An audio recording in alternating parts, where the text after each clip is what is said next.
You're listening to Hotep Ish with your host, Dewan B.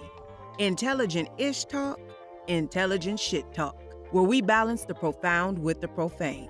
Political satire, celebrity and expert guests, information and entertainment, conversation and solutions. Leave your feelings at the door.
What up, y'all?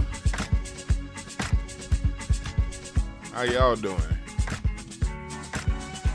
We is here. We's here.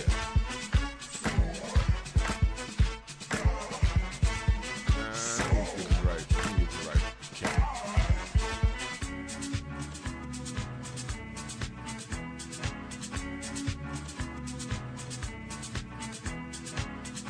There we go. There we go. I was on mute. I switched to mute. My bad. I was talking on mute.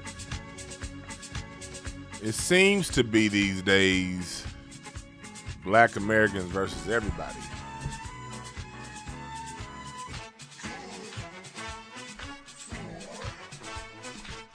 I don't know if y'all feeling that energy. It's nothing necessarily that we asked for. We've been very communal people our whole time in this land here in North America. But based on a lot of events I've been seeing, it seems like people are really having an issue reciprocating that, man.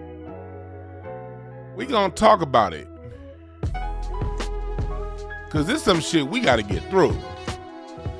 But before we get started,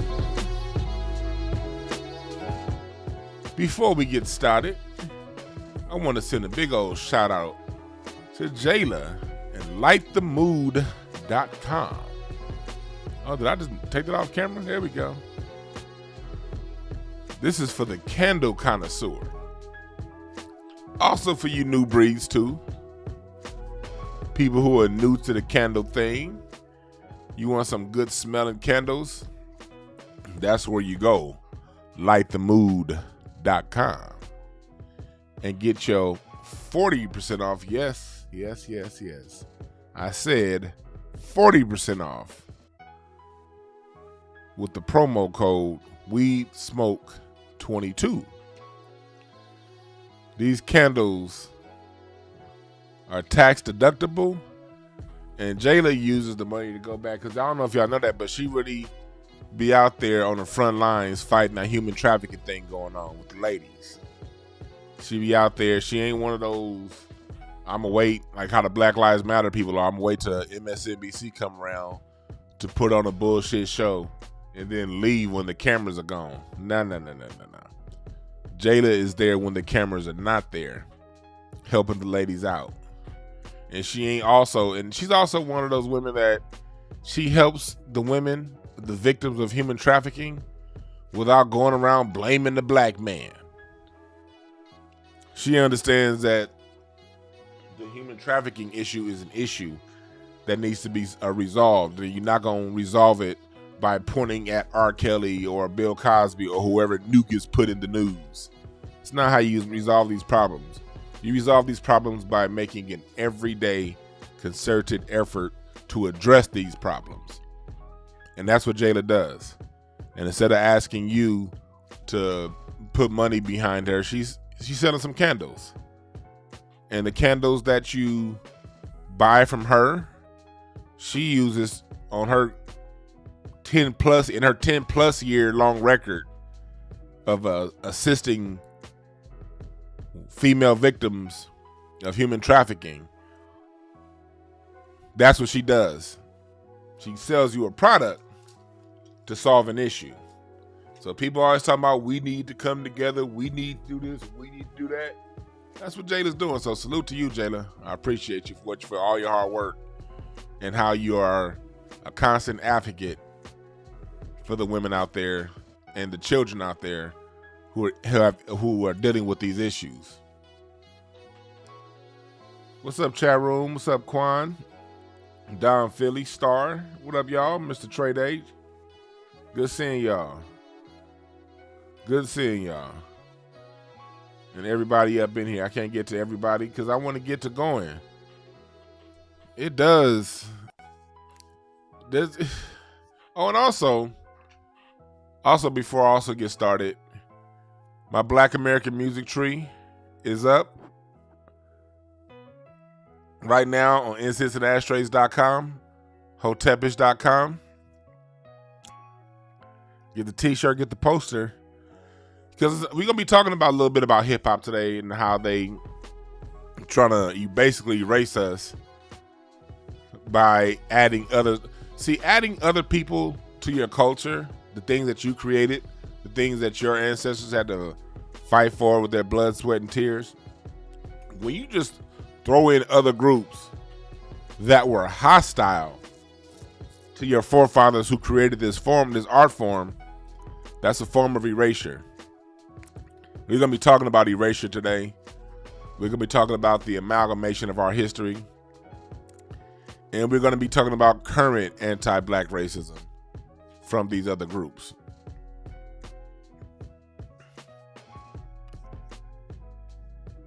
I made a couple changes to my music tree. I forgot, and I added a couple more genres over here. So if you didn't get yours yet, Don't worry. Get it now. Oh, hold on. This is the old one I have up. Let me put that in the trash. Let me put this new watermark one. Here we go. Here we go. Black American Music Tree. Get yours now. IncenseandAshtrays.com. Hotepish.com. Because they want to tell you that all these other people helped us with our shit. No. Hip hop is a culmination of everything that came before it. Funk, jazz, R&B, soul, blues, ragtime, folk, bebop, standards, metal. All that stuff goes into hip hop. And it's all things that we created. But we about to get all the way up into this. Again, thank y'all for joining. New book has been submitted for copyright, so it'll be out for sale in the short while also on Family Communication.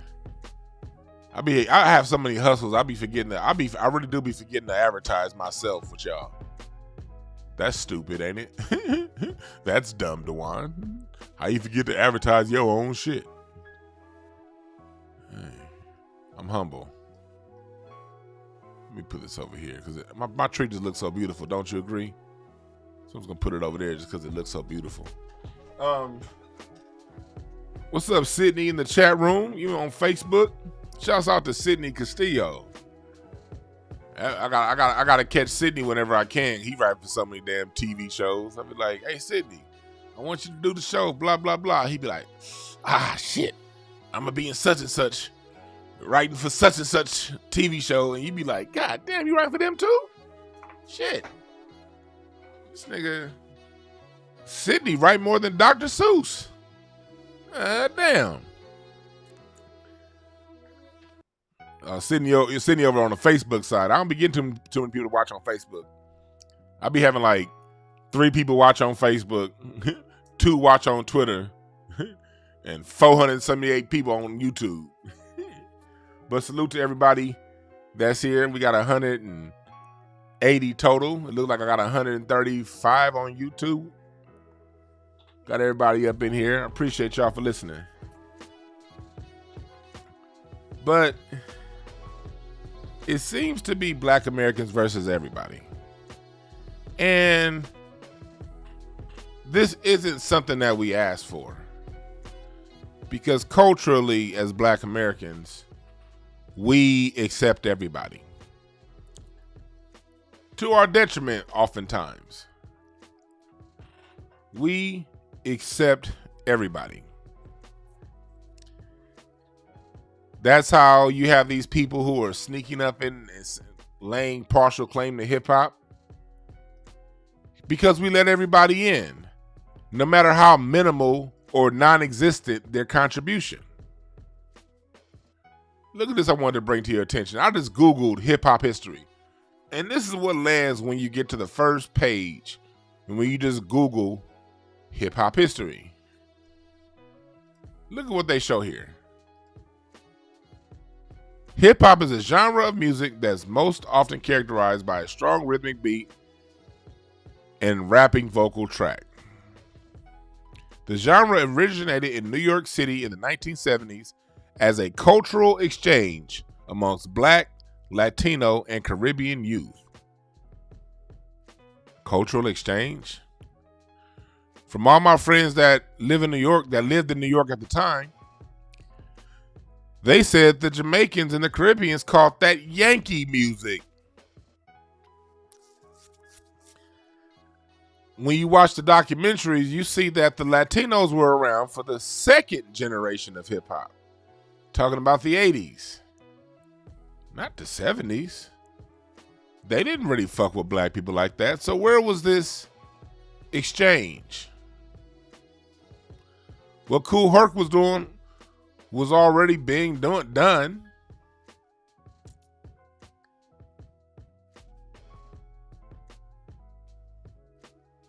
DJ Mario and What he was doing wasn't nothing new. He was seeing the culture that was already taking place, and he got a little bit of some of the action, like everybody. But even if you go by what it says, what hip hop is, characterized by a strong rhythmic beat. Question: what was the beat? And rapping vocal track. Question: where does rap come from? Who was rapping first? If in their definition, the characteristics of hip hop is a strong rhythmic beat and rapping vocal track, well, that's 100% Black American, isn't it?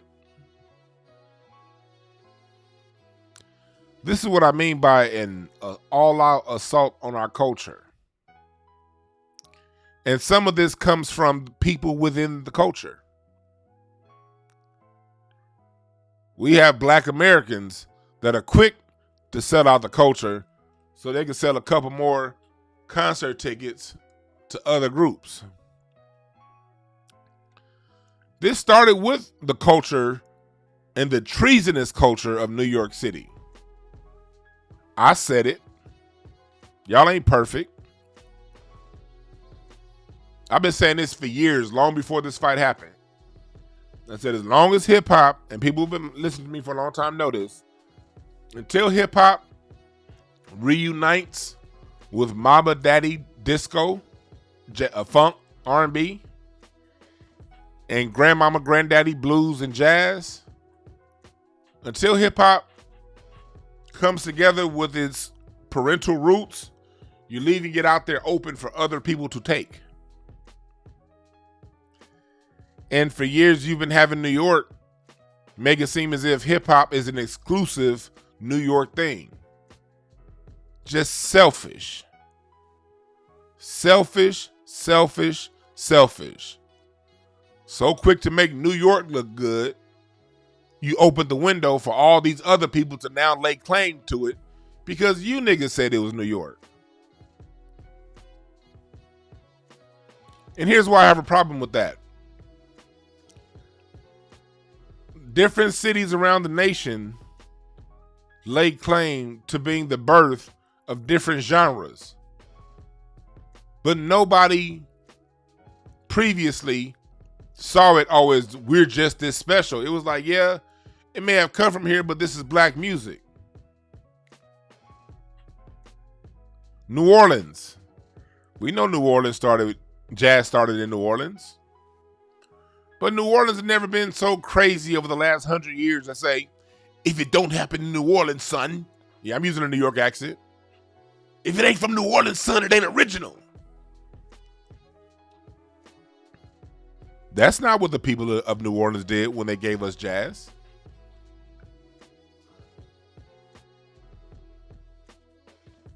Louis Armstrong's improvisation. They said this is Black music. In the Mississippi Delta, you don't hear the people of the Mississippi Delta saying the blues is Mississippi. No. Even though the Delta blues is what went on to become one of the more popular forms of blues, the Delta blues is what really put the blues on mainstream radio by way of Chicago through Chess Records in the 50s. You don't hear the people of Chicago and the Delta saying, this is our music. No, it's Black music. Funk, by way of James Brown through South Carolina, Sly and the Family Stone in Oakland, and blown out the water to become the mega genre it still is through Ohio. You don't hear any of those three places saying, if it ain't funk if it don't come from Oakland. It ain't funk if it don't come from Dayton, Ohio. No.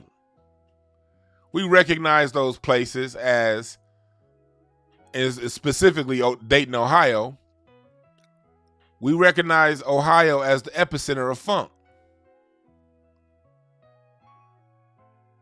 but they didn't sell out the larger society for their own personal shine. Same with Detroit and Motown.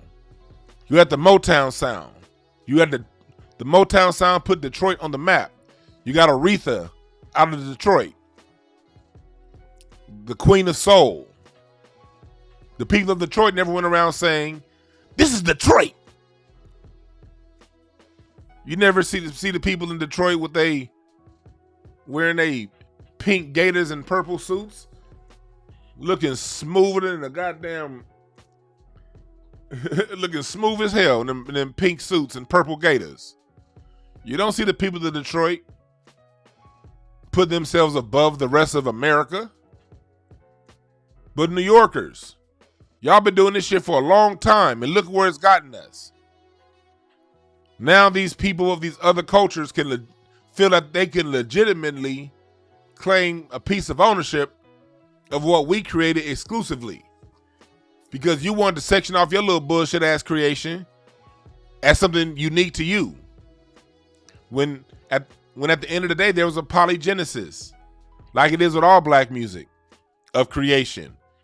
It may get sparked in one city, but it is spread like wildfire because we're all connected through our code, through DNA, through our blood, through our experience.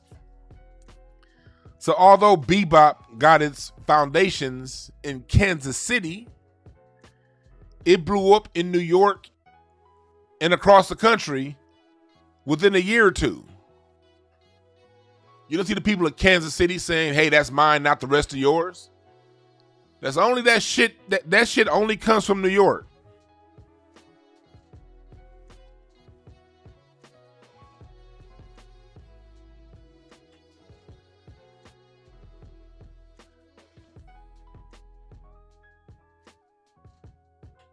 We gotta. I'm only bringing this up for one reason. And I see a lot of people in the chat room saying, "Well, it was the immigrants out of New York. It was this. It was that." Yeah, that's all maybe true, but wasn't nobody checking it.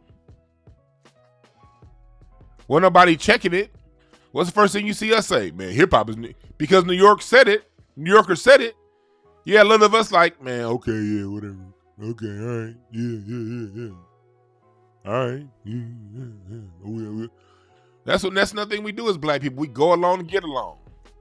Somebody be saying some bullshit and we'll fight each other tooth and nail over some bullshit. But when it comes to our creations and what we do great, we'll allow other people to tell the story and then be like, okay, yeah, oh, yeah, you right, oh, yeah.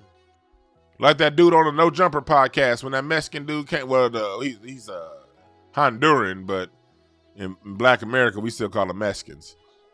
The Honduran dude goes up into the No Jumper podcast and all that anti-black shit. What do you see the black dude doing on No Jumper? Okay, yeah, you right. Yeah, you right. Yeah, okay, yeah. I'm a good 15 years into calling out New York for this bullshit because I saw this coming. See, other groups weren't laying claim to hip hop in 2010. Other groups weren't laying claim to hip hop as recently as 4 years ago. This is some new shit.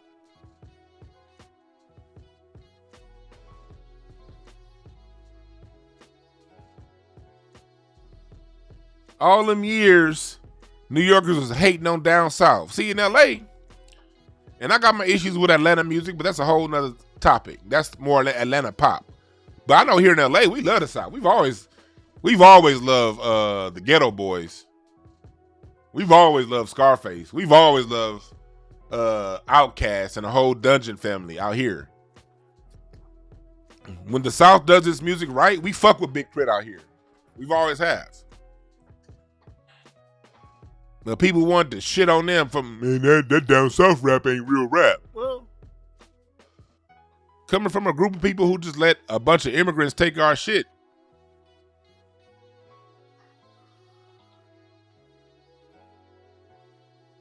You dig what I'm saying?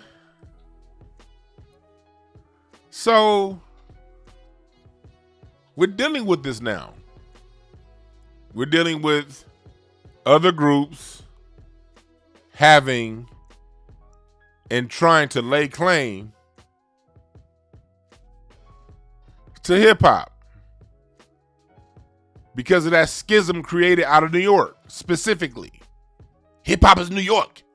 No, hip hop is black culture that got its spark in New York.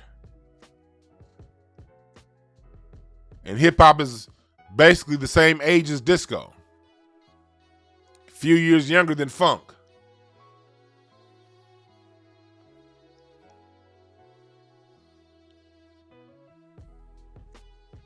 So now we have the people out of New York, Busta Rhymes, Fat Joe, Pete Rock, saying that hip hop is Jamaican and hip hop is Caribbean.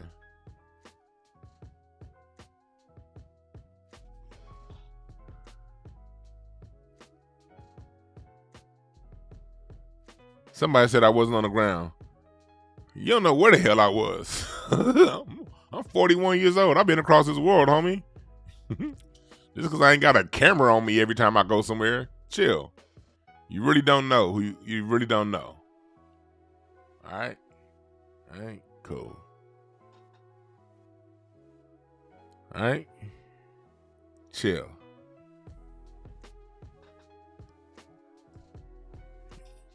But we got Busta Rhymes. We got all of these people out of New York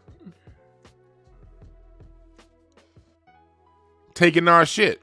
And yes, I can check New York. New York ain't above reproach. My whole life I've been hearing people talk about, man, LA brought in gangster rap. Do you see me fighting them? I know LA ain't perfect. I know LA introduced some bullshit to the hip hop. I mean to the world. I understand that. I understand that we had message music that talked a bunch of positive vibes, and we also had some bullshit ass hip hop that told everybody to be gangster. I can take that because it's true. And the reason why I can take it is because its ultimate ends was harmful to the greater good of black society. So if something was created where I come from that was ultimately harmful to the greater good of black society, you know what I'm going to do? I'm going to stand on it.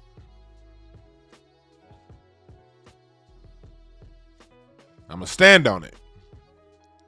I'm not going to get all my panties in a bunch saying, you can't talk about us. No, it wasn't me. No, please, no, you're attacking. Fuck out my face. House cleaning is house cleaning. You bring this shit up so it don't happen again. You bring it up and talk about it so it don't happen again. Because if we don't bring it up and talk about it, and you want to be like, my city's perfect, no, it wasn't us, then you also open it up. And I keep hearing people saying large Caribbean population, and it was the Caribbeans, it was them, it was that. Well, if you weren't checking it, then you still part of the problem. If you ain't the ones out there checking it, then what you talking about? What you talking to me for? Go and check them niggas. Don't check me. Don't check me. I'm here for the culture.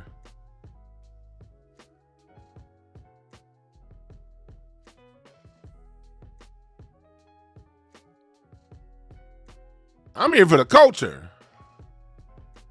Hip hop is a child of funk, disco, jazz, R&B. Everything in hip hop that existed in all of those forms of music that come before it. It's just black American culture with a different beat to it. That's all.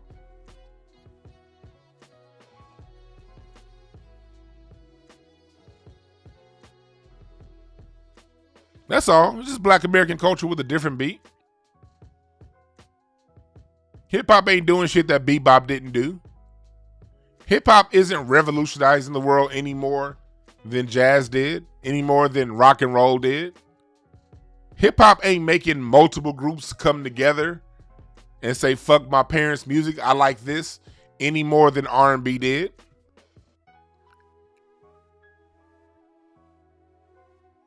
And that's it. Hip hop does not. That's the thing about it. Hip hop is the most dependent form of all the other sounds. It doesn't have an original soundtrack.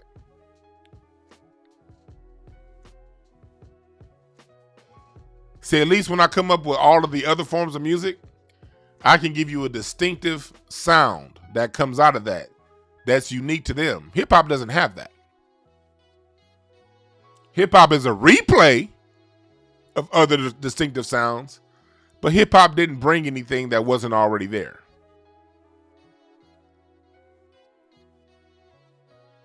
Disco is an original sound. 4 on the floor.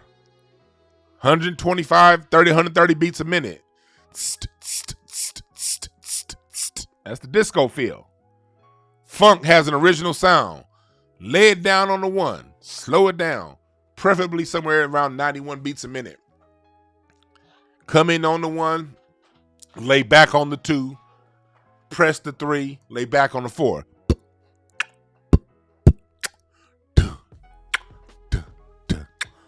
Original sound. Jazz, the swing sound, has its own original sound. Do you know that swing was so popular in World War II that Hitler had to ban it from Germany? But the German soldiers, those Nazi soldiers, loved Count Basie so much, they were sneaking Count Basie and Duke Ellington into those Nazi camps. So Hitler had to create a group called the Ghetto Boys, which was a fake, basically a cover jazz band, because he couldn't stop them German motherfuckers from consuming black culture. So Hitler had to get ahead of it and hire a white band to play black music to make the Germans feel like it was white people doing the music. Yeah, Hitler swing had the Nazi soldiers and the Nazi commanders at odds during the middle of a war. That's how powerful black culture is. Hip hop ain't doing shit new, nigga. Same with bebop. Bebop has its own sound, its own style of dress, its own graffiti, Art Deco, its own dance, its own slang. And it revolutionized the world, Craig. They play bebop around the world, Craig. Same with rock and roll. When rock and roll came, all them people from the UK, people from Japan, Russia, they all wanted to sound like Chuck Berry. Jay-Z ain't no bigger now than Chuck Berry was in the 50s. That's why R. Kelly wasn't no bigger than Chuck Berry, nigga. That's why they had to send Chuck Berry to jail the same way they did R. Kelly. Chuck Berry was too big. Let's put this nigga in jail.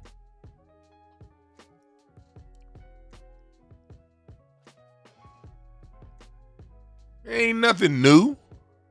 We've been getting artists put in jail for sacrificing themselves for the greater good and revolutionizing cultures. Billie Holiday couldn't perform in New York for years because she sang Strange Fruit. We've been doing this shit, man. Ray Charles, nigga? Come on. Ain't nothing new. Ain't nothing new. None of that shit.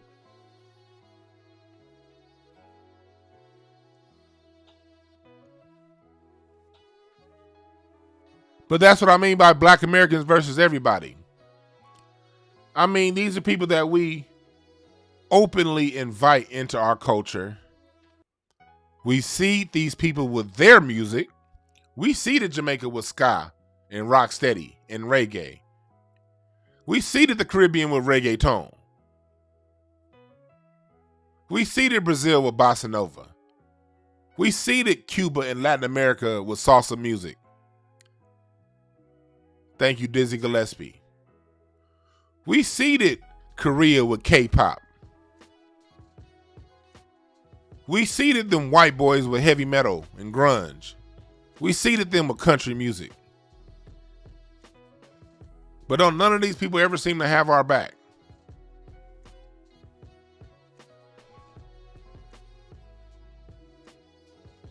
That's why I put it Black Americans versus everybody. Because you always gonna get these people to be like, well, we ain't the ones. Well, you didn't do anything to help. Yeah, dance hall too, yep. So what's happening is a lot of people are saying, hey, that wasn't us, it was them. My response to those people are always, okay, what did you do to help? Did you check their lies? Or did you let those lies fly?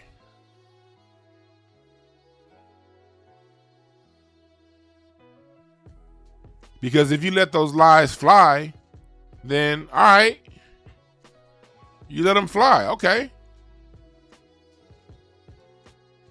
That means you didn't help us.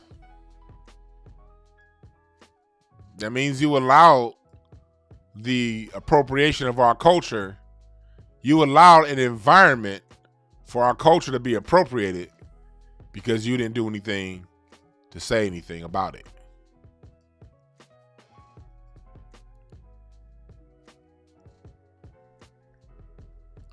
That's what I'm talking about.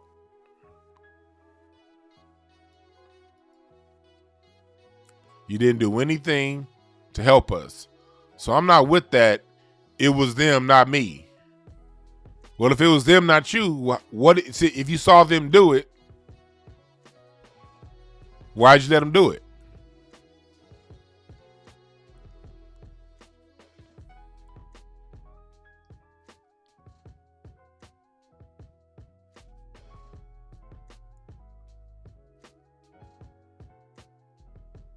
I have an issue with. I was talking the other day about Jill Scott. I remember, was it 2014? I think it was.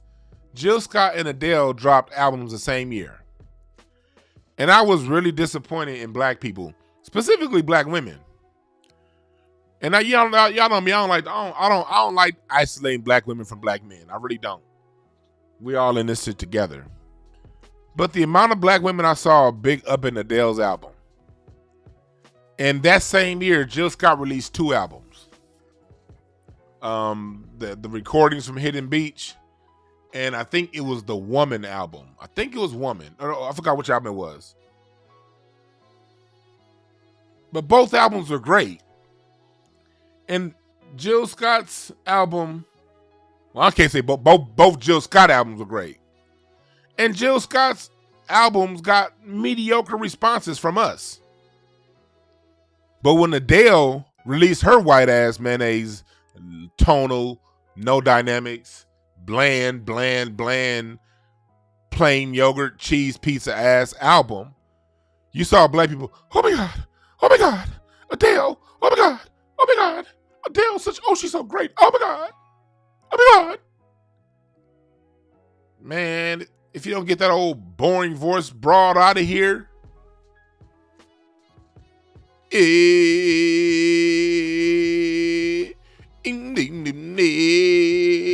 that's how she sounds.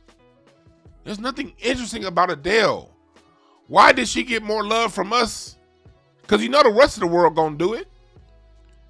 But some of us gave her corny ass too much love and did not give did not give Jill Scott her proper love and respect. We got to stop putting gas behind these people's backs.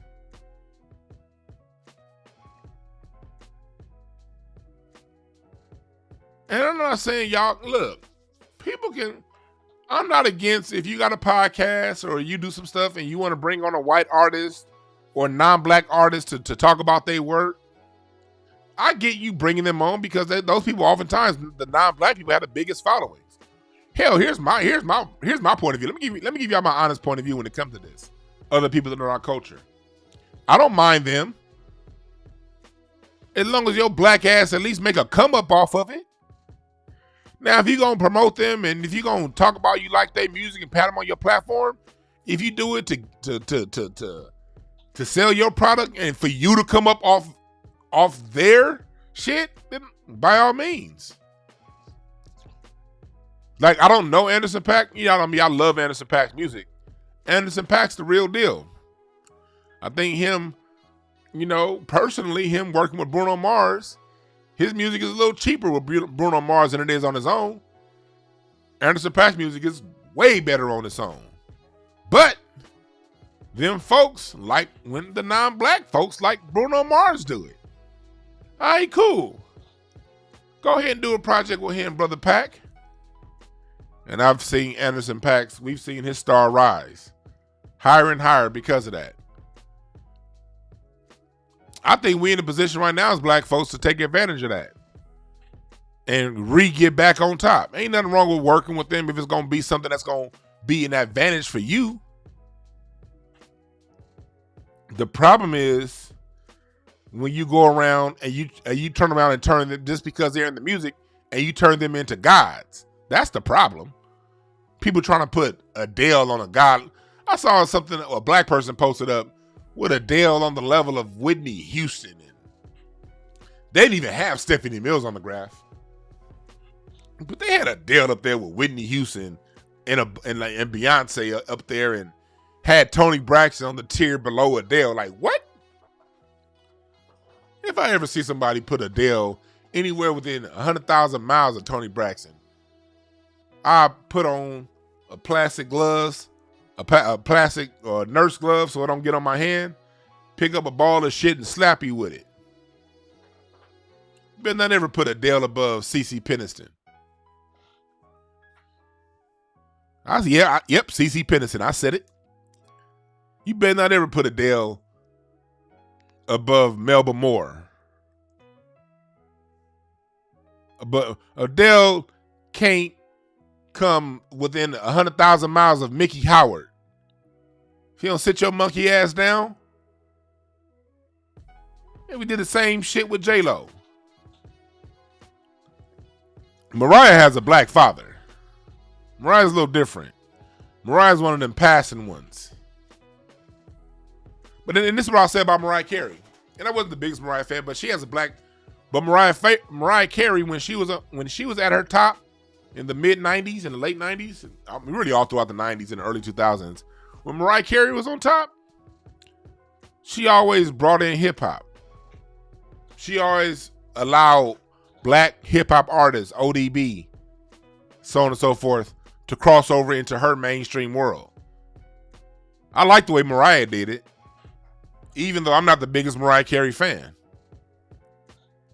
But Mariah Carey was really good at taking black artists because remember back in the 90s, hip hop was becoming mainstream, but it wasn't mainstream yet.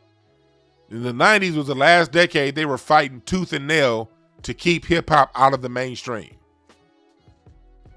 Mariah used her stardom to put hip hop on.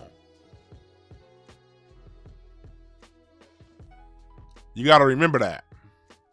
Mariah, when she was at the top of her, again, like I said, I don't like people to tell you, one of my favorite artists of all time don't have no black in her. Tina Marie. Y'all know I love me some Tina Marie. Portuguese say love, won't you say it to me, say you love me, baby. I love me some goddamn Tina Marie. Young love. Ooh la la la. I love me some Tina Marie, goddammit. Shit. Tina Marie can do no wrong. But Tina Marie didn't play that game either. Up until the day she died, she was around us. She would always work with black artists, get black musicians, black producers. She didn't go around trying to say, hey, this is white music. She stayed within the context of our culture. Tina Marie went so non-white with her. White people don't, to this day, white folks still don't even embrace Tina Marie. Y'all notice that? White people don't embrace Tina Marie. If you're gonna do it like Tina Marie, it's all good. Respect the culture. If you're gonna do it like Mariah Carey, she's biracial, has 1 foot in the culture, 1 foot out the culture. Come in and do what you do with the culture, but give back to the culture. Respect to Mariah Carey. And this is coming from someone who does not like Mariah Carey's music. I like Vision. I like Mariah Carey when she first dropped, like in '89, like when that Vision of Love, when that shit came out, I like that. But after Mariah Carey's first album, I don't like no damn Mariah Carey. John B. John B is another one. He's somebody who never tried to cross over, from what I've seen, and make it seem like a white thing.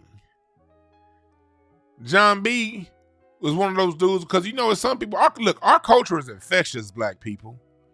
So our culture just get up in people's bones and it make them act different. Our culture really do get up inside your bones. So we do infect people to where we will produce a John B. But John B never was disrespectful of the culture. Oh yeah, Remy Shan. I love Remy Shan, Mongo Slade. Me and Remy Shan follow each other on Instagram. And Remy Shan be saying, if y'all look at me on IG, he be going on and off IG. But when he's on IG, Remy Shan will hit a like button to some of the most proest, blackest shit I can ever put up on Instagram. Remy Shan was one of them white boys that came in and respected the culture. But you see, the white culture never really respected him in return.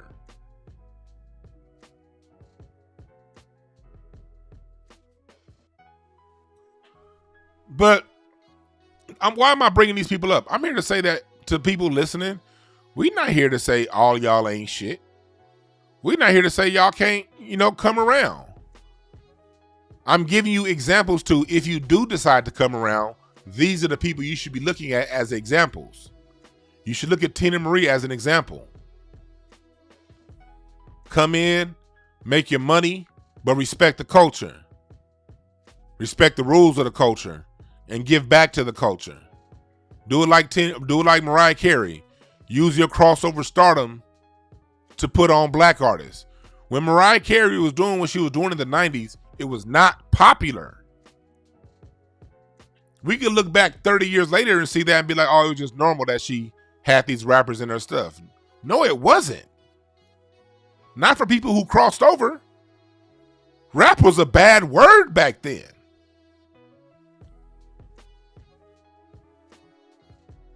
Rap was a bad word in the 90s, especially the early 90s.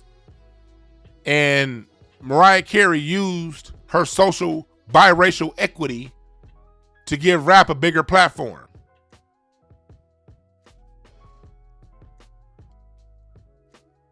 Somebody said, why didn't hip-hop been around? The reason why in the South, where there's more majority black, because hip-hop was being expressed through the blues in the South. It was being expressed through R&B and funk in the South. That's why. The South still had instruments in the 70s. The reason why New Yorkers had to go to turntables, because New York was the first place to outlaw music in the schools. That shit hit New York first, taking music out of the schools. So black people are still going to be musical, regardless. So since you didn't teach black people how to play a bass guitar, how to play some drums, how to play a piano, black folks had to get the records from the people who did not know that shit and mix it together. That's why that particular style of music started in New York. Because New York was the first place to take away the instruments. That's why. Scratching and DJing could not have started in Ohio. Because in Ohio, you still had band classes throughout the 80s. They were learning real music in Ohio. It couldn't have started, the scratching and turntables could not have started in LA, because in LA we were still playing live instruments. If they were playing live instruments in New York, the turntable would have never taken off. That's why. You can't just approach music history just from the point of view of music. You got to look at everything around it.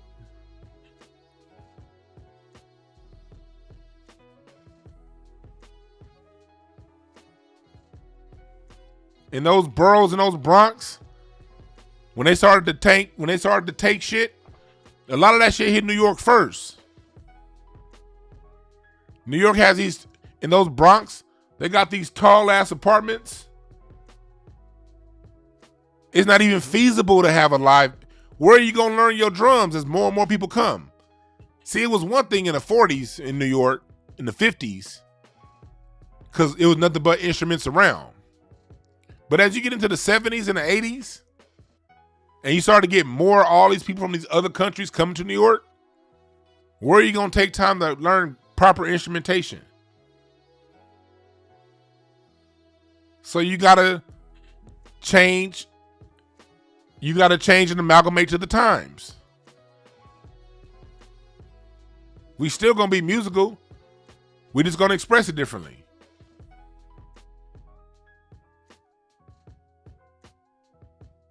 Yeah, Long Island, you guys still had instruments. The Bronx didn't. Outside of a school here or there, but they went at New York hard first when it came taking instrumentation away.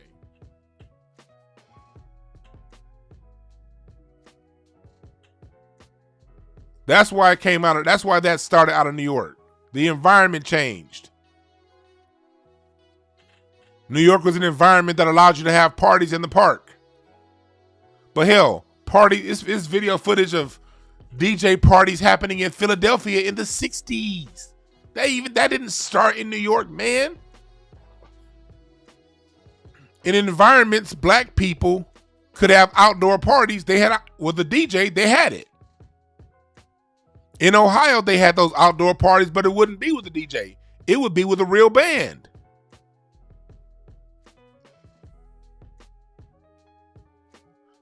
Shit, LA is not a lost cause for FBA. I don't know where the hell you got that from. Shit. Just because black people are leaving LA don't mean shit. LA is holding jazz down, talking about some lost cause for LA. You better thank LA for jazz now having a black face to it again. Kamasi Washington, Thundercat, Terrace Martin, Ryan Porter. I can go on. Shit. Adrian Young, Ali Shaheed Muhammad. That coming out of the real jazz, the best jazz in the world is coming out of LA. Hit your brakes on saying LA is a lost cause for FBA. Better thank LA for jazz. Being black again. LA is the reason why Kenny G ain't the face of jazz anymore. LA is the reason why white people are no longer the face of our jazz music. Same with EDM. Flying Lotus. Flying Lotus is the reason why you can't put that white face on EDM like that no more. Out of LA, out of Compton. We holding it down right now. Just because we leaving LA don't mean we still ain't holding it down. You better thank LA for live instrument. You better thank LA for holding on to live instrumentation. This is where live instrumentation and R&B still exists. Because if you get a track produced by Adrian Young and Ali Shaheed Muhammad, it's going to be recorded in analog in a live studio. Anderson .Paak, live bands. Shouts out to Jarris Mosey, J-Mo, one of the greatest guitarists in the world out of Long Beach. FBA, by way of Ohio. Shit. Death Row stayed with live instrumentation on this track.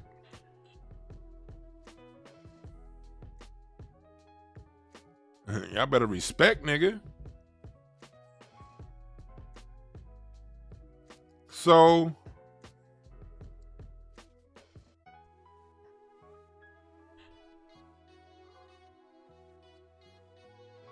somebody said if LA is producing jazz. Somebody said if. The fact that you said if means you shouldn't be a part of this conversation. Just go back and listen to. You don't have to say if. Just go back to hear what's been coming out the last 15 years. And shouts out to New York. New York has a Roy Hargrove out of New York. Rest in peace. Roy Hargrove. He's the person that really linked hip hop and jazz. Roy Hargrove out of New York.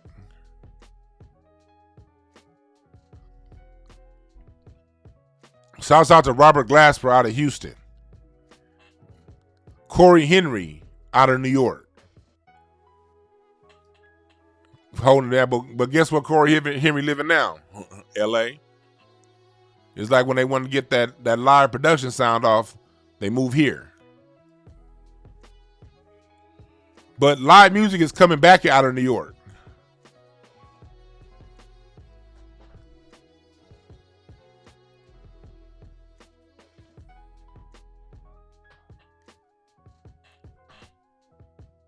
But anyway, back to what we're talking about. Black Americans versus everybody. We got to know. Oh, yeah, Roy Hargrove is out of Dallas, but he got it. You're right. Roy Hargrove is from Dallas, but Roy Hargrove moved to New York. That's where he met Robert Glasper, and it was in New York that sound took off. When Roy Hargrove went to Dallas. I mean, moved from Dallas to New York.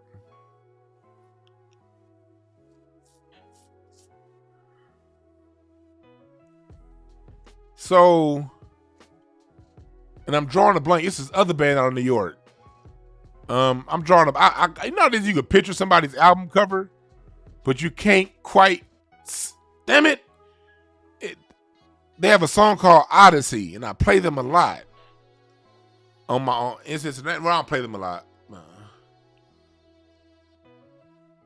This is other group. It's called Yes. I'm drawing a blank. This is other jazz band out of New York. I'm drawing a blank. I can't think of their name right now. Damn it, I wish I could give you guys their name. But Black Americans versus everybody is happening on multiple fronts. It's happening in hip hop. It's happening on the radio. You see what's been going on the radio. We had a pull up on Power 106. Them taking our music and not playing. It's a Cuban.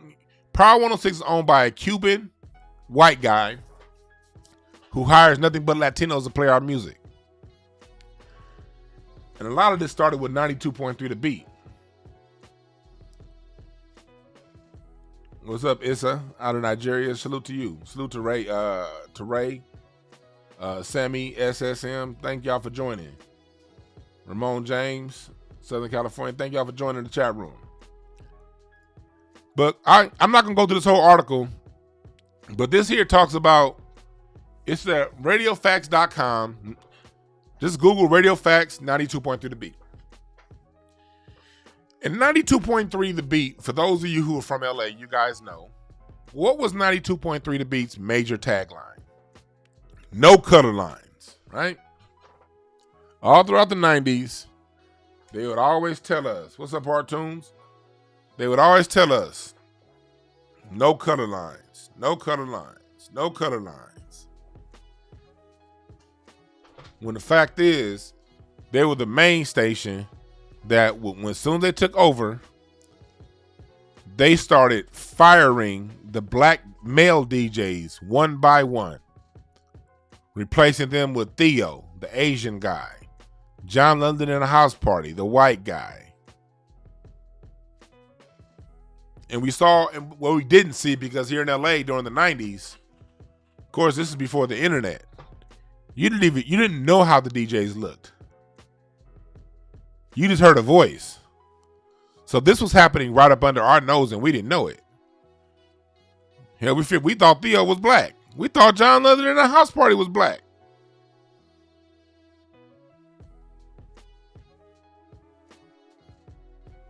One by one, LA's most popular hip-hop station started taking out black people. Listen to this right here. Well, no. It's too long. I want y'all to go back and listen. I don't have it queued up. Go back. The website is radiofacts.com. Just Google Radio Facts 92.3 The Beat. And I want you guys for yourselves to go into detail and read this article and talking about how they one by one took away the black male DJs. And this is the format that every station has been using here in LA and then now across the country ever since. That colorblind means the erasure of black people. That's what colorblind means. Because the same people telling you colorblind, they're going to hold their ethnic flags up. And as they should. I don't have issues with people standing for their culture. That doesn't intimidate me. It just makes me have a sense of pride in my own. A sense of pride to the level that I will not acquiesce to what you feel I should be. And I'm going to stand on who I really am. But go into this article. Because it's happening right now, Hot 97 in New York. It's been happening in New York. The same people talking about something, no colorblind this, no colorblind that, were the first ones to erase black men from the mixture.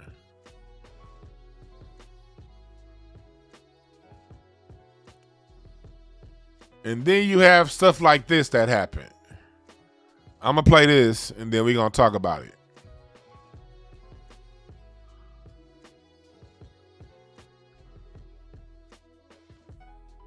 Can y'all hear it?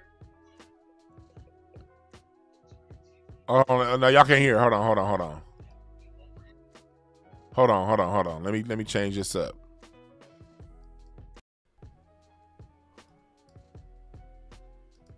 Yeah, over equality. Wait your turn to those young raza who want to believe that. You better turn your TV, brother. You better turn your radio back. So you think about these black lives matter that they want to be paid for being slaves and all that? Reparations. Yeah, there. Are you talking about reparations? Well, I heard they passed in North Carolina. Yes. But it was a small little town in North Carolina that passed reparations for whoever's over there. I'm sure they'll try to do something out here in California. I think they already actually got a little board going that they're going to start looking into it. So yeah, and that's when we, the raza, need to step up, protest, and I'm talking major, and turn around and tell them, no. Nobody getting reparations until the Native Americans and the Mexicans get ours first. Listen, We've been going through this crap a lot longer, so I don't want to hear it. Because it's not fair, dog. How are you going to give a bunch of money to a specific group, dog? This is the United States, a melting pot. How are you going to give it to a specific group? Because right now they've got the white people with so much guilt. It was your parents. Yeah. That shit. That shit right there. That right there. Okay, it's like, okay, on one hand, all right, cool. Y'all don't like us. Whatever. Doesn't mean anything. You're insignificant. I don't care. That's one level. You want to start taking our culture? Now we got to start talking.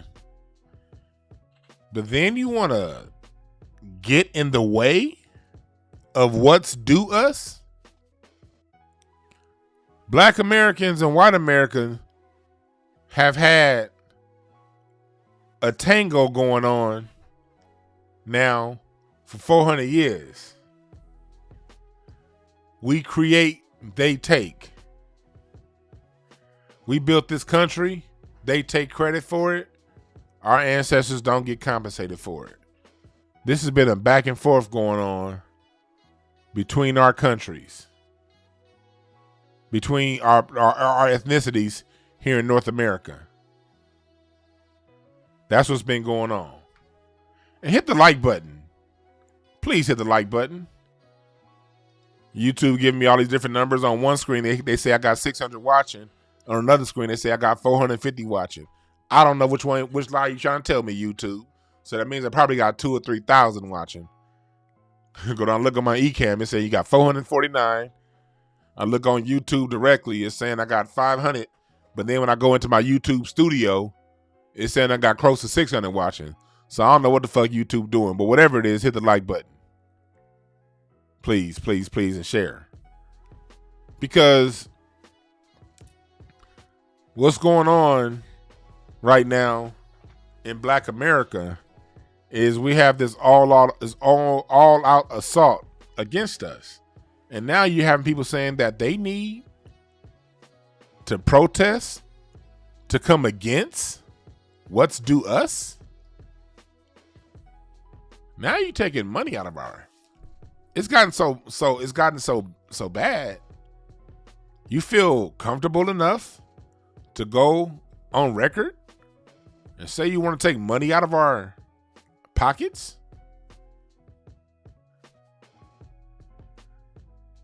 This is where, if it's anybody in the Latino culture or another culture, this is where you stop talking to us and you go back and talk to your people.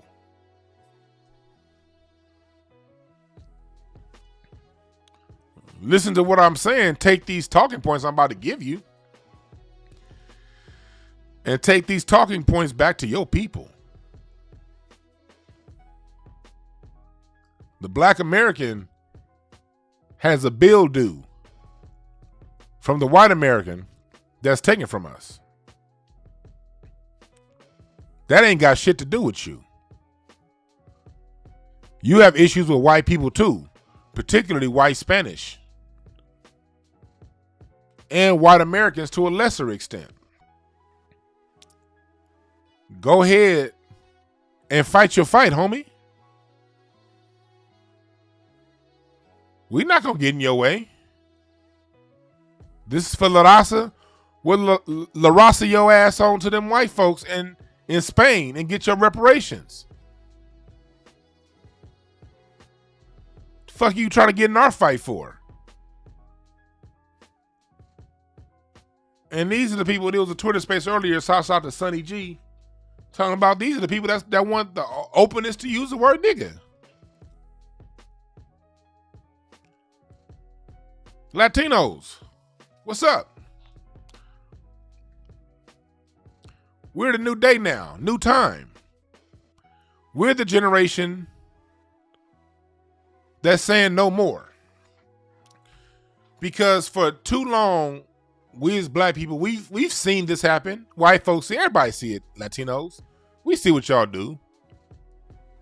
You're white on your official documentation. You're native when it comes to your ties to the land. And you're black when it comes to the expression of your culture.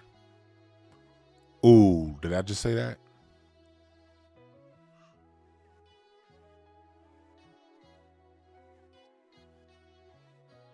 That's a problem.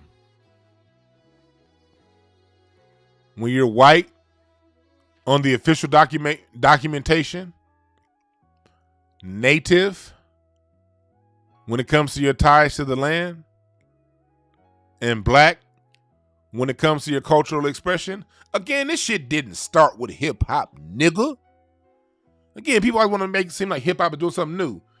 That's the people under 40, under 50 doing the hip hop. Go and watch a man get above 50. What are they playing? All my friends know the low rider. Do do do do do do do do do do do do. And that was War. War's out of Compton. A bunch of niggas from Compton.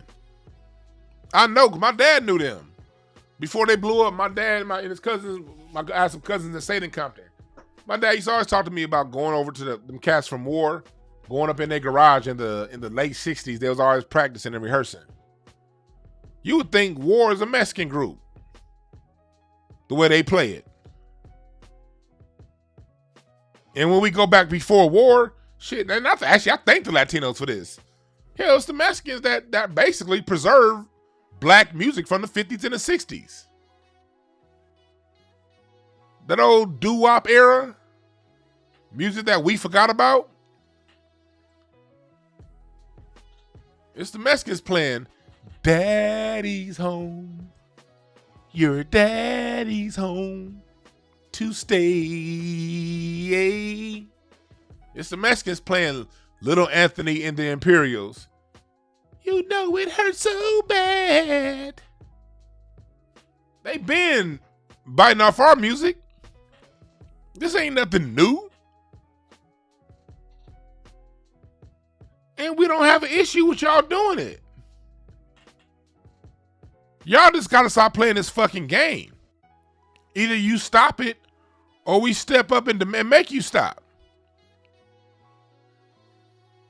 You're not down for the shenanigans. If you were down for the shenanigans, you would have stayed home and built home up. People who are down for the shenanigans ain't gonna run nowhere. They're gonna be like, nah, you about to change this shit where I stand. So we know you ain't down for the shenanigans. Period. So step up. Stop with the games. We got to call it out. This only works in secrecy. It only works in darkness.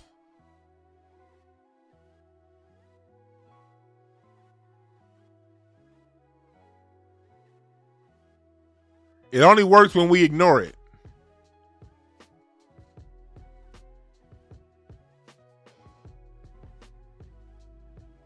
That's the only way it works. When we be like, all right, whatever, we ain't even tripping. That's when their bullshit works. It can't work as long as when we step up and call it out. We got to call it out. Because it's like when they get in jobs, what happens when Latinos get in jobs and you get a Latino supervisor? That whole department turned Latino. When you have a black supervisor, the black people hire black folks, the black people hire Asians in these county jobs, in these city jobs. It was the black people had the hiring power in the 80s and the 90s here in LA. The black people were the ones doing all the hiring for the Department of Motor Vehicles. And the black people hired a little bit of everybody. What happens when you get a Latino in position to hire? And we're not even talking about like your own business. You can hire who you want at your own business. I'm talking about state, city, county jobs, federal jobs. Ain't none of them jobs yours. You an employee for the state, for the city, for a school, getting paid off the government tax dollar. And what do? You hire people who only look like you. Oh, you'll hire a white person if they apply. Oh yeah, you'll definitely hire a white person. But white people usually don't apply for jobs that you guys are supervisors over. And if you do hire that white person, they gonna take your ass out in about 3 years and take your job. But usually white folks applying for different things. But you'll hire a white person if they decide to apply for your county job. But you ain't hiring us. But you want to use the word nigga. You love Smokey Robinson.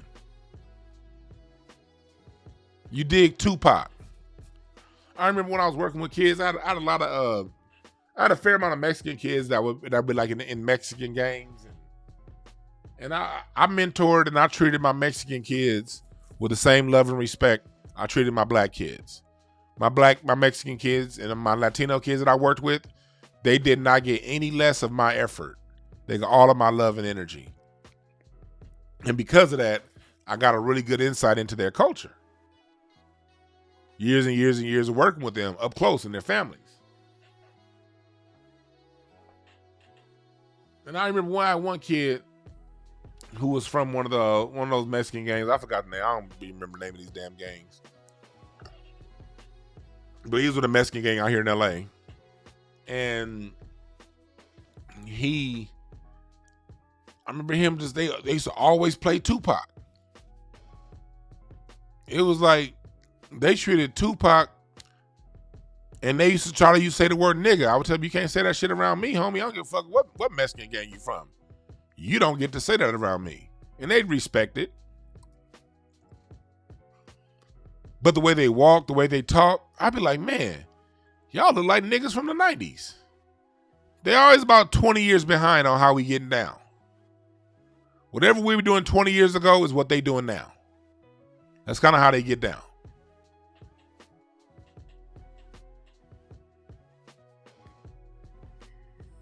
And you really got to see that. And it would be like, yo, this is just 20-year-old black culture.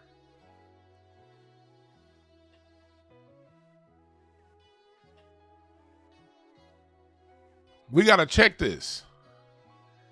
Like they want to talk about, we all in this together. Oh yeah, hit the like button, please.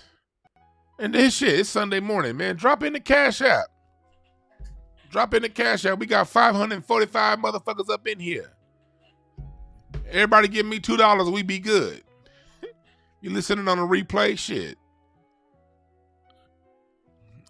I ain't too proud to beg. Shouts out to the Temptations. I ain't begging, but shit. Do it how you feel it. But it seems to be Black Americans versus everybody. Look at this right here. Look at this article. This is from Reuters.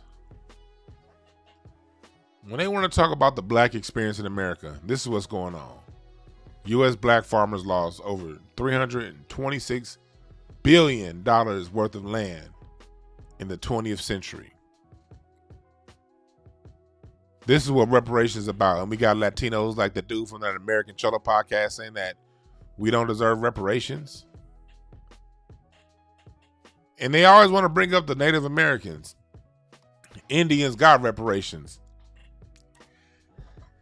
Hell, the Native Americans got like 2/3 of the state of Oklahoma back last year. I appreciate the Cash App, Deanna. We got 2/3. The Native Americans got 2/3 of Oklahoma back last year. And they ain't even the real Native Americans. While Black farmers lost $326 billion worth of land. And you know that's an underestimate, right? You know it's way more than that.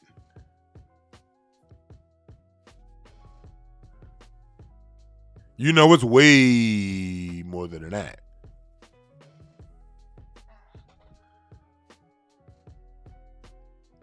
Way more. Appreciate the Cash App, Jordan.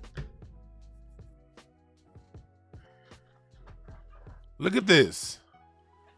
This is money and land that should have been passed down to us.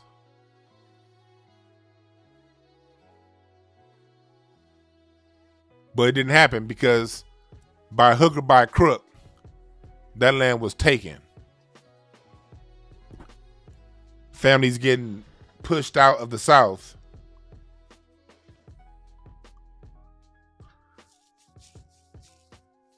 Up north due to terrorism, leaving land behind.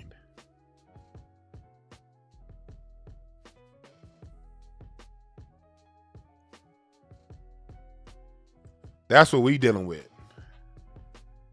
as a people.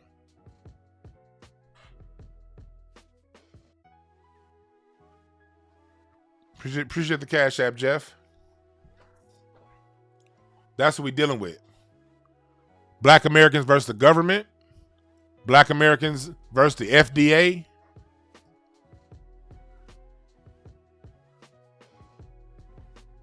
Black Americans versus the American Rescue Plan. Black Americans against people taking hip hop, trying to. And ain't none of these people speaking up for Brittany Griner.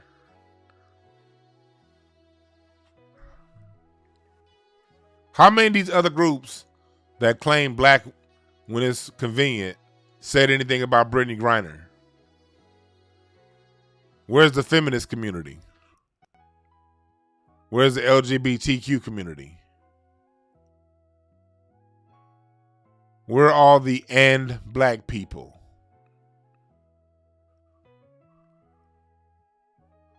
Where are all of the and black people?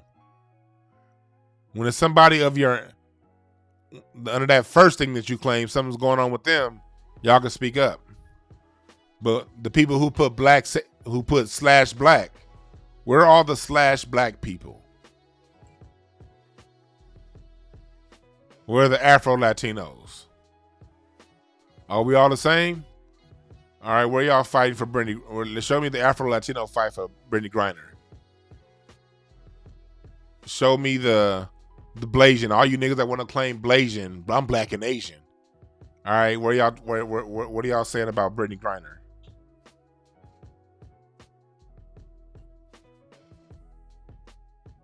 Huh? Appreciate the Cash App, Terry. Where's the intersectionalist?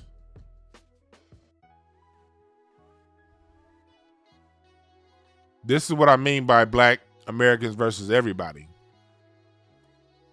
Not that I want it to be this way, but through my observation, it is this way. And if I'm not, tell me where I'm wrong. Tell me where I'm wrong. Appreciate the Cash App, Tootie. And if I'm not wrong, why should I not even why would you have an issue with me talking about this? If anybody has an issue with black people talking like this, that's showing you that those people have an issue with black people.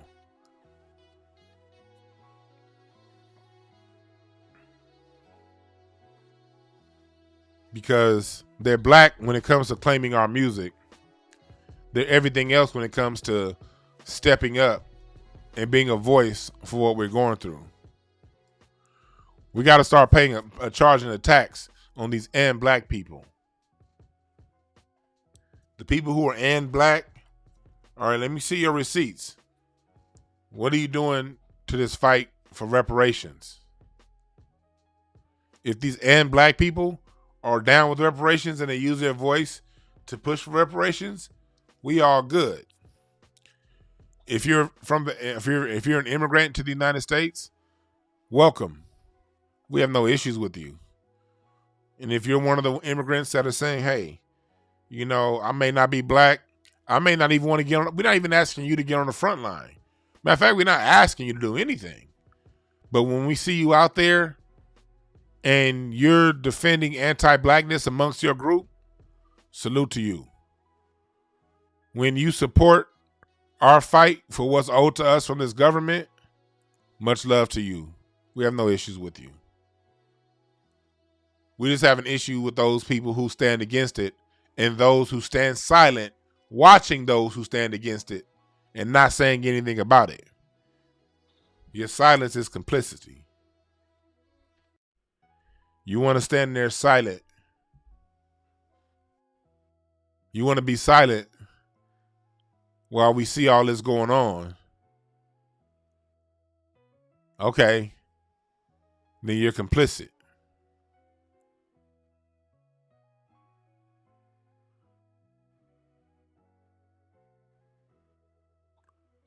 Going back, and same thing with black Americans. Like that brother from the No Jumper podcast. I don't have any issues with him. I don't really know who he is. I don't watch No Jumper. I just saw all of those La Rasas up in the room talking all this anti-black hate. And the black man sitting there and going along with it. Not checking it. Black men, foundational black American men from America, ADOS, whatever you call yourself. American freedmen, Indian, Aborigine. I don't care. It doesn't matter to me. I use the word black. You don't like it? That's your problem. I'm not gonna stop. Matter of fact, if you tell me to stop, I might cuss you out. You don't tell me how to speak. I know language. I understand language intrinsically, probably deeper than you. But if you want to use whatever term you use, I'm going to have respect for you as a man and as a woman to allow you to use whatever terms you want to use. I don't get into fights over terms. The people who directly descend from chattel slavery here in the United States, whether you call yourself a Moor or whatever, I don't give a fuck. But whatever you call yourself, you shouldn't allow people from other groups who aren't from that group to shit on the group that you identify as Hebrew Israelite or Moorish or indigenous or native or whatever the fuck term you want to use today. I don't care what you call yourself, but if you allow other people who aren't from here to totally crap on you and your culture, you know better than a white supremacist.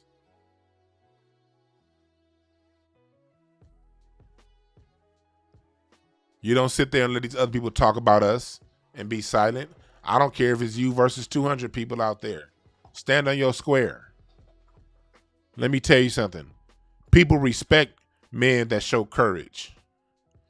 They may not like you, but they respect you. Nobody respects people who cowers down under the face of pressure when it comes to defending their culture. Nobody respects a punk. Nobody respects the same way. Look, think about it. If a man has a family, wife, daughter, son, mama, daddy, and someone from another family comes around and totally disrespects your immediate family, and you see that man saying, "You right. Yeah, man, you right, man. My wife can be a little bit abrasive sometimes. Yeah, man, you right, man. My kids don't be listening, man. You right. Yeah, my family, man, they black. You right about that, man. They really don't be coming together. Yeah. Would you have respect for that man? Or mother? Yeah, my man ain't. Yeah. We married, but yeah. You know, my man, yeah, all he do is eat cereal and watch sports. And yeah, you're right. My man ain't shit. You right. Would you have respect for those people?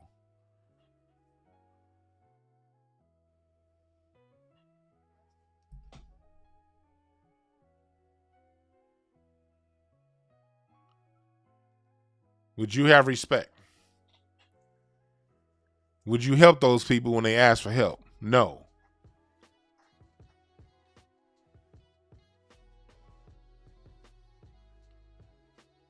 No, you wouldn't respect them. You respect people who stand for theirs. Somebody asked me, why do I say blacks versus everybody? Well, I've been talking about it only for an hour and a half now. If you came in late, salute to you. But I've been saying black versus everybody for the last hour and a half. Been very detailed as to why I say that. And yes, I use the word black. Resources were taken along the lines of black. Resources will be returned along the lines of black. It's a geopolitical position. I don't argue with people who don't know the difference between a geopolitical position and a damn crayon.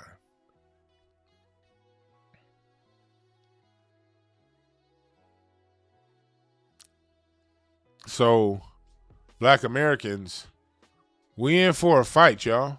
We really are. We in for a real tussle. We in for a real tussle.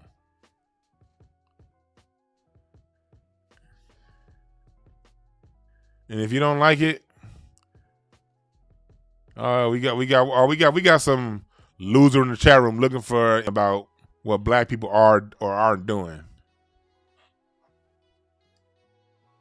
We don't get into these bullshit ass arguments. Black people need to stop calling themselves this and need to call themselves that. You another nigga that wastes times. No more attention to these niggas.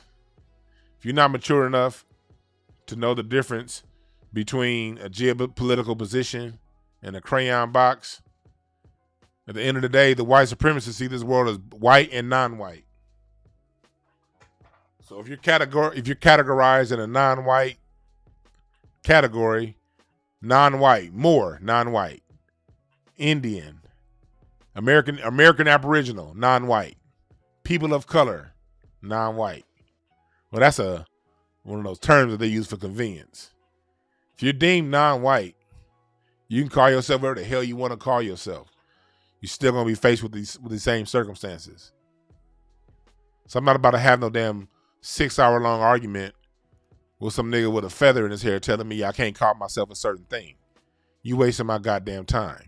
We could have spent this last 6 hours trying to figure out how to build something, trying to figure out how to defend against this assault. As a matter of fact, that tribalism shit is what got us into this.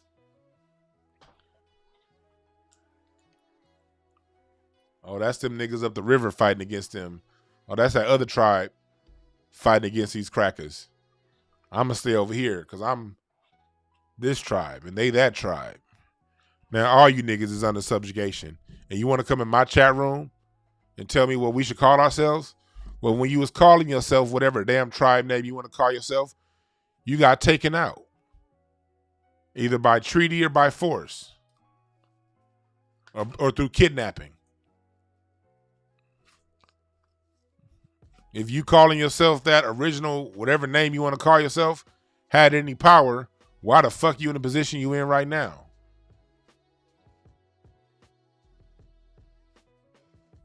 Appreciate that, Ted Anderson. You're right. Ain't nothing worse than politically correct black people. I don't believe in being politically correct. And I also don't believe in pleasing white people and pleasing other people. I'm not saying I haven't always. I had to grow to this, black people. Look, we all evolve, man. I'm not going to sit here and act like I've always been pro my people first. But for the majority of my life, I was confused as to how to get that done. Because I'm Western educated. I got a college degree from a white university. I grew up in white schools. I watched white TV programming my whole life, and that includes BET. It's still white. I know how it is to not really be all the way in touch with myself or see that there's an issue and not quite know how to fight and battle that issue. That's why we're here to educate one another. Each one teach one. I use my platform to spread information. I could talk about all kinds of hacky things, but for what?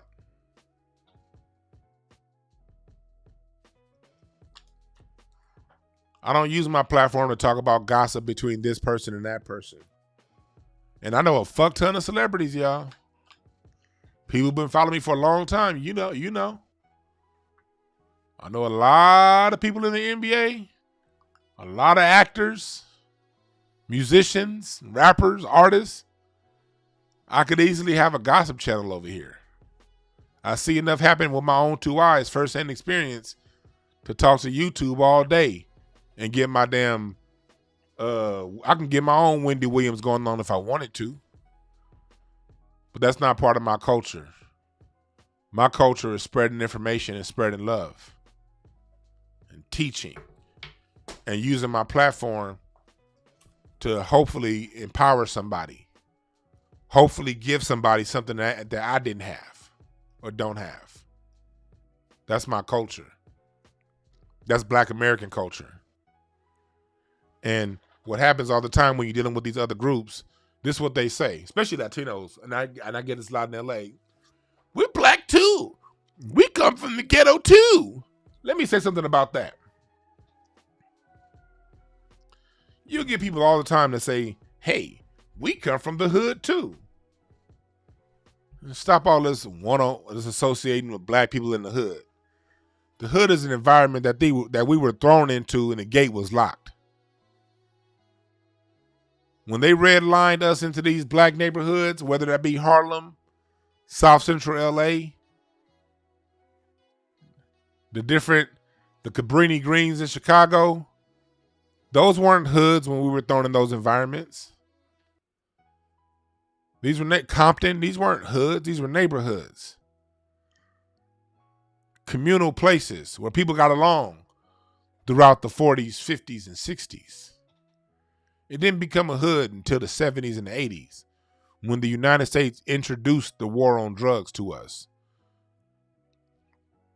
The war on drugs was really the war on black people. Black Americans have been at war with its own nation, using their words. Nixon's aide himself said they couldn't call it a war on black people. They couldn't do that.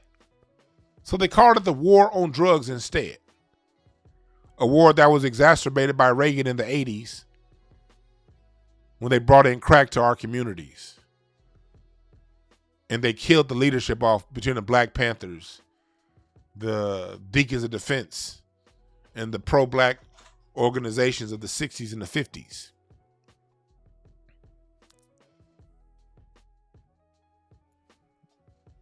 Those pro-black organizations that were constructed were left to be picked up by the misguided black youth whose leadership had been killed off or thrown in jail. That's how our neighborhoods turned into hoods. And after that destruction was done, here you guys come. And you think our bond is the hood? No. The hood that you guys moved to came during the middle of a war. You guys moved into a wartime scenario between black Americans and our own government. You don't share anything with us because you decided to leave home instead of you could have built up home. As a matter of fact, our war-torn ghettos are still 1,000 times cleaner than where you come from. So no, we ain't the same. We don't have shit in the streets.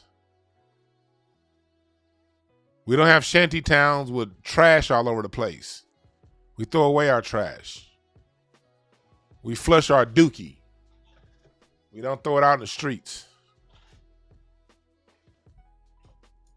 Well, some of these niggas ain't flushing it. They getting the shit packed back into them. But that's a different story, you monkeypox niggas. Well, that's a different story.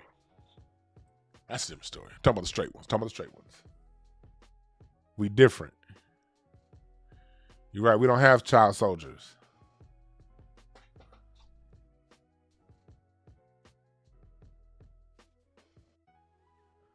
Somebody said the majority of blacks in America are West African. Prove it. And I don't mean on a DNA test because I got my ancestry. Ancestry don't tell you how far it goes back. Ancestry don't tell you everywhere you from. Neither does 23andMe. That's why you can take a 23andMe test and an ancestry test and have vast different percentages of where you come from. Because it comes down to the markers they choose to acknowledge. Appreciate the Cash App, Troy Ellis. Black Americans created our own culture here,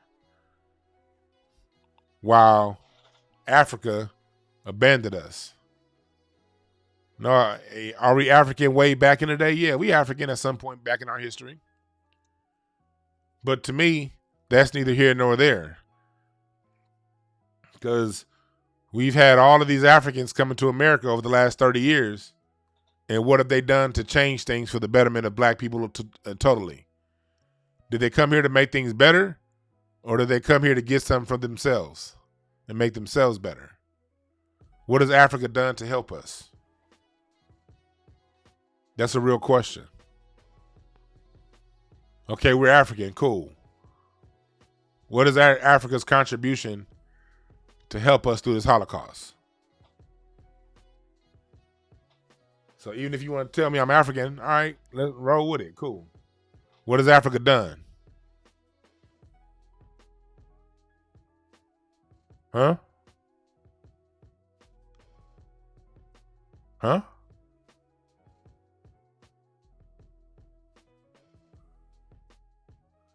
My ancestors are North American.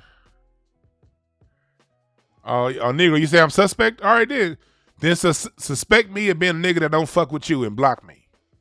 Suspect me of that. If you think I'm suspect suspect me of being a nigga that don't fuck with you. Yeah, matter of fact, find me guilty. I ain't got to be a suspect. I'm guilty. I'm guilty of not fucking with you. And your mama's drawers smell like spoiled collard greens. I'm not a suspect. I'm guilty, nigga. Don't fuck with me. You ain't nobody. Leave, nigga. I can't stand these motherfuckers that want to come around. We African. Oh no, you suspect because you don't want to. Well, okay, cool. I don't believe in fighting whatever. Whatever people want to think of me is fine with me. I don't believe in fighting nobody and shit. I'm not a suspect no longer. Find me guilty. You don't have to suspect me anymore. Let's take all the guesswork out of it. I'm guilty. Nigga. I am guilty than a motherfucker. You ain't gonna do nothing about it.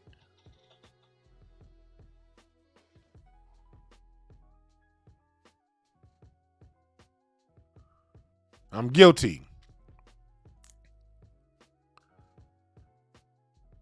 Like I say all the time, people always want to talk about something, what you are, what you ain't. You nigga, you all of it. Ancestry multiplies. First generation, appreciate the super chat. First generation, you have two direct parents. One generation back, you got 4 grandparents. 2 generations back, you got 8. I'm sorry, you got 16. How's it go? No, 8. Then from 8, you got 16. Then from 16, you got 32. From 32, you got 64 ancestors. Just 5 generations back, you got 64 ancestors. I'm sorry, 4 generations back, you got 64 ancestors. 5 generations back, you now got 128 ancestors. 6 generations back, you got 256 ancestors. 7 generations back, you got 512 ancestors.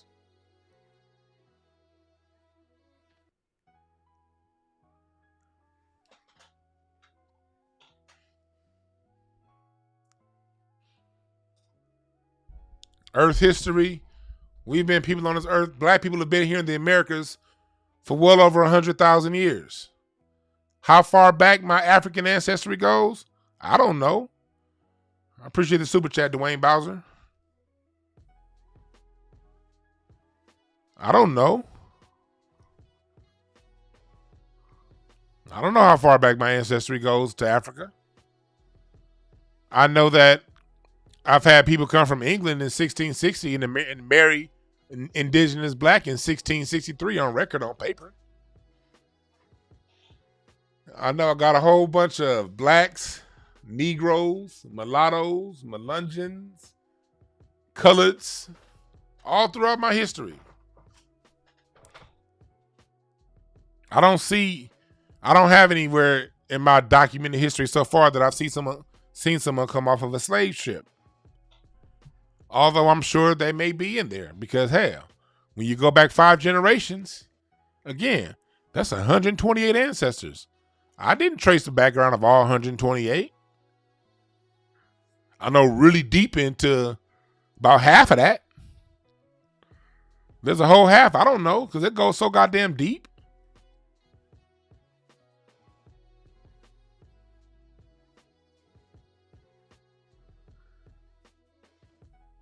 Hey, mods, do me a favor. And please, time out Negro Science. And if Negro Science comes back in here with that nonsense, you can block him. It's always these sorry-ass niggas that can't get a following themselves want to come where there's following and go around preaching about what they don't know. Get your monkey ass out of here, nigga.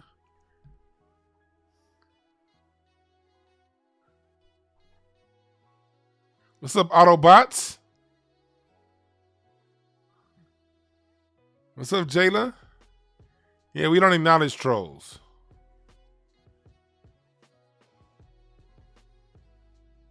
And I have nothing but love and respect for my ancestors, the ones enslaved and the ones who weren't enslaved. Because the ones who were enslaved, they lived and dealt with that shit to ultimately get to me. And I'm happy that I'm born here on earth. So thank them. I thank the ones who weren't enslaved.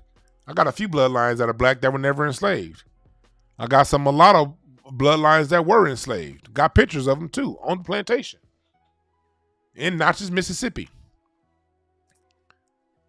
I got some that are Choctaw that were enslaved in Alabama and then moved to Texas. Got a little bit of all that, and I'm proud of all of them. I'm not embarrassed by my ancestors, because life is good and bad. It's profound and profane. It's positive and negative. And it's the synergy of positive and negative that creates life.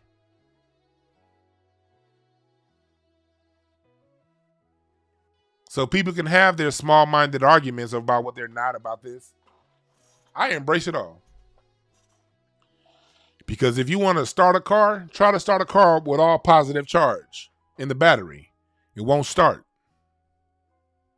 Try to start a car with all negative charge in the battery. It won't start. It's the synergy of the positive and the negative that creates life. Protons, neutrons, and electrons. And the nucleus. That's the basis of atoms. A nucleus, a proton, a neutron, and the electron. It's the balance. It's the yin and yang. It's the positive and negative. It's the good and the bad. That's the story of life. The synergy of the good and the bad is what creates the life. Now, once you get to life, it's up to you as to what you do with it and how you make it constructive. I'm not embarrassed of none of this shit. The same way I'm not embarrassed of any of my faults. I know I have faults. I got major faults. I personally have major faults. We all do. I'm not going to run from them to sit around and act like I'm something that I'm not. It takes all of it, the good and the bad, to create the life that we live in. And the sooner you embrace it, the sooner you can learn the lessons from the good and the bad. The same way we're coming together as a people getting on code, because we have other people, when they say black, when they see black, they only see the hip hop. They hate the bad. Let them. It ain't about what they think.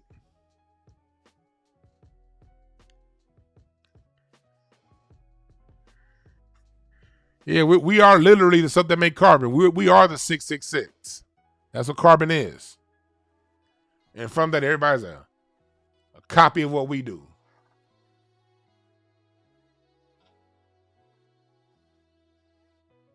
So while I respect everybody, you can call yourself what you want to call yourself, I still respect other cultures. I respect the Latin culture. I respect the Jamaican culture. I respect everybody's culture. Nobody's culture is a threat to me. No group of people are a threat to me. And I wish prosperity on everybody. You niggas just are no longer going to get that prosperity at the expense of us. That's where it stops. Your prosperity comes on your own.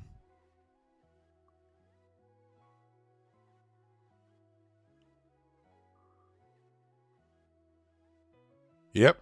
I did say I have bloodline that comes from England. Yep. A lot of you do too. Read a book called Ancient and Modern Britons. You know how many niggas was in Britain? Do you know the first slave trade started with black people coming from the UK to over here, nigga? Not the other way around? I swear some of these motherfuckers is dumber than they own good can make good for them. History in a monolith. History isn't something that happened in one direction. There's complexity in all history. And nuances.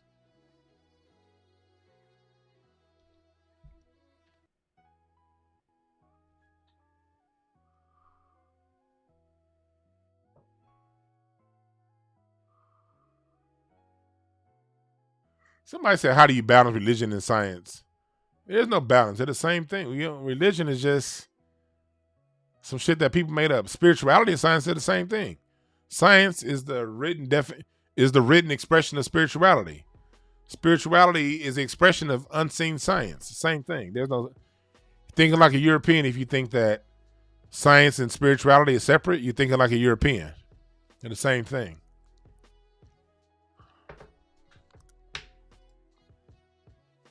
I almost blocked the wrong person. Come on now, stop. There we go. There we go. There we go. Hide user on this channel. Cool. I had to do a little bit of cleaning up.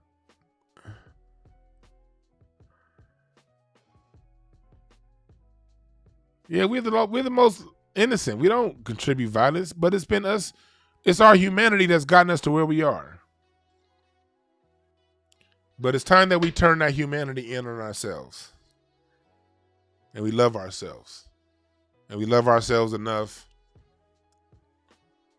to stand up for ourselves.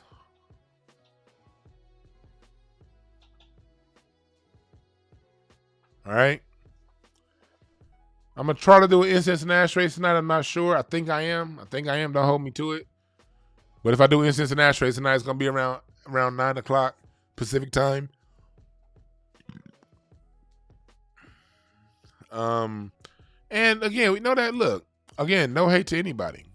If you for us, if you with us, salute to you. But if you stand in the way of our reparations, if you stand in the way and block the things that we want, that we are fighting for, then you're going to get steamrolled, because we as a people, when we fight, we win. Our biggest issues is we don't fight. These other groups being anti-black towards us, that only happens because we allow it.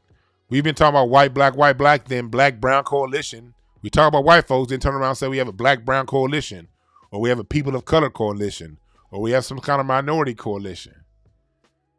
We say that all the time. And the fact is we don't. And their bullshit can only take place when we ignore it. I'm proud to be black. I'm proud of my ancestors, immediate and further back. I'm proud of myself. And I'm proud of everybody out there who, in spite of everything that we've gone through, we still here. And we still pushing through. And we still fighting. I'm proud of everybody who fights.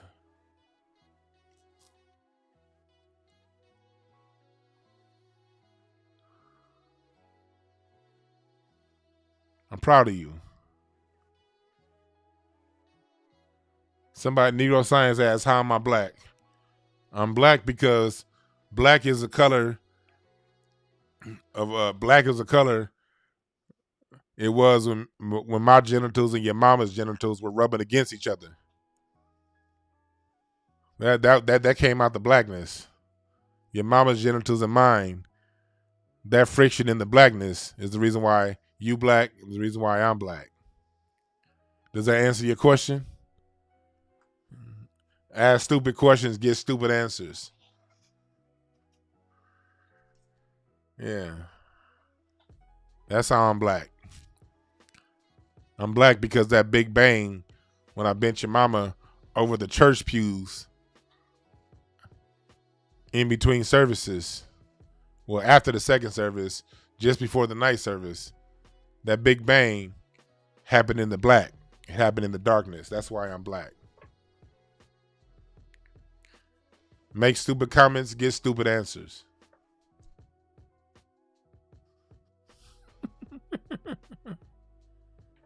You don't take these trolls serious. You give them what they give you in return. You give these trolls the same energy they give you. I'm black, like that gap between your teeth every time you smile, nigga. That's why I'm black like that.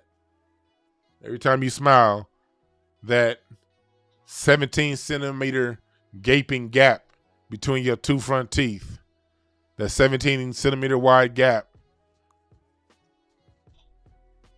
and the blackness that's behind it, that's why I'm black.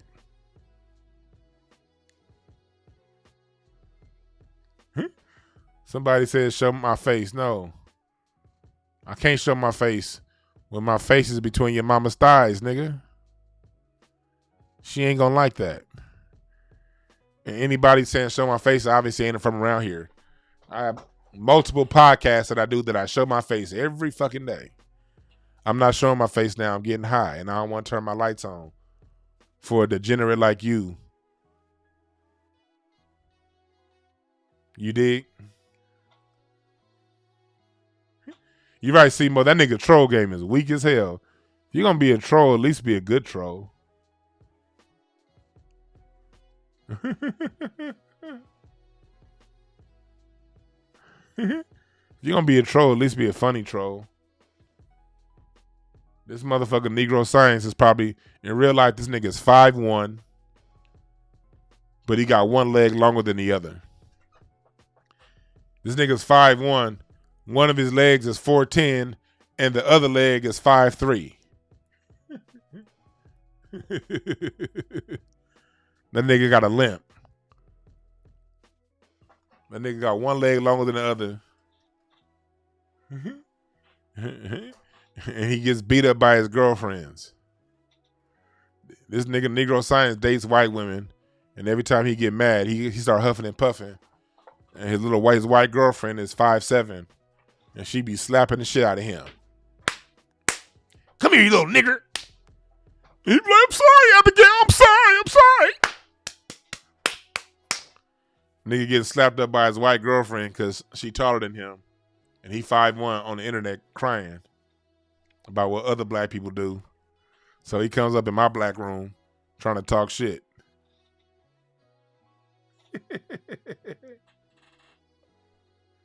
Hey, cats, dogs, baby, you're 90%. You're more American than 95% of these white people, brother.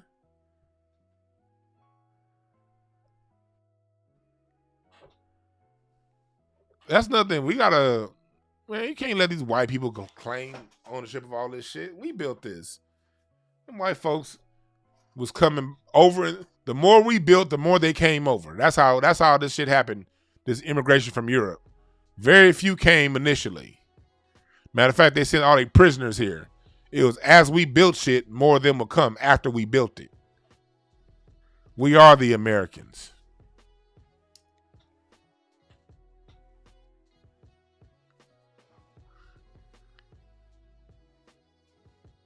I love everybody in here.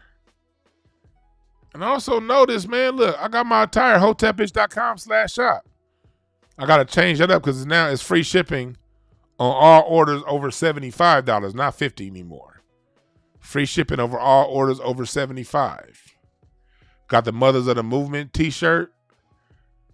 We got the John Henry Clark, black people don't owe anybody anything but an ass whooping. Want y'all to get that shirt. We got the Rebels for the Cause. Black militancy. Wear it on your chest. The Scholars t-shirt. Fuller, Clark, Welsing, Van Sertima, Ben Yakinen. We got them in hoodies. We got the Reparations Now hoodie and t-shirt. We got the granddaddy of them all, the Hotepish hoodie and t-shirt. And we got the Black American Music Family Tree. The Black American Music Family Tree. 400 years of black music. Right here on one shirt. You dig? I got a music festival to head to. I'm about to head off to the Inglewood Music Festival.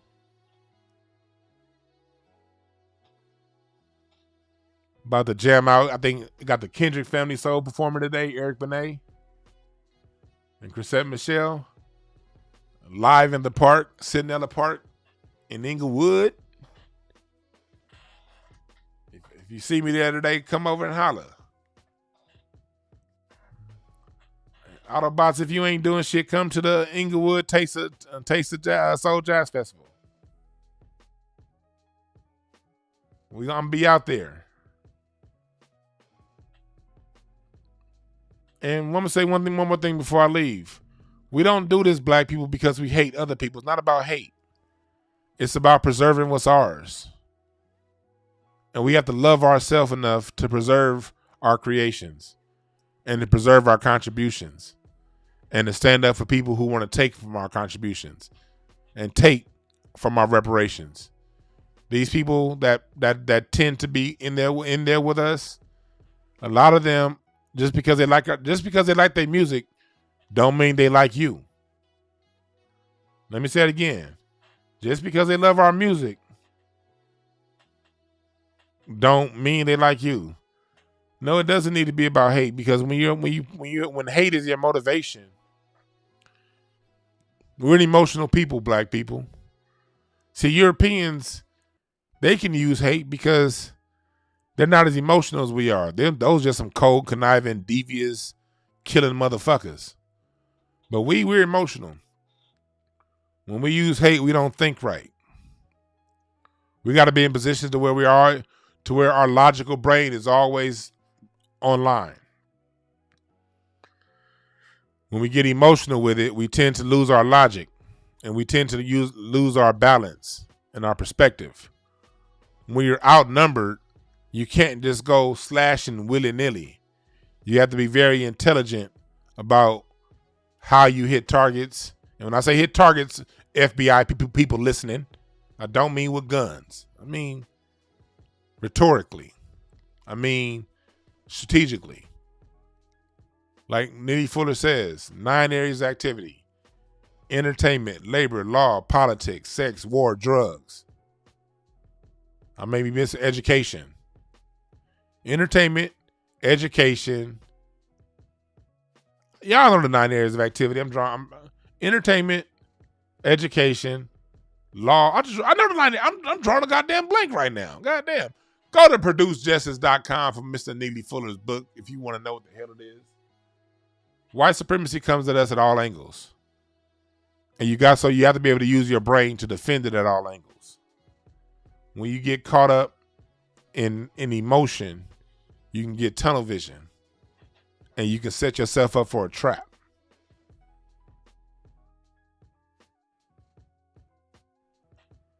You set yourself up for a trap when you're making an emotional argument. Yeah, economics, education, entertainment, labor, law, politics, religion, sex, and war/counter war. That's it.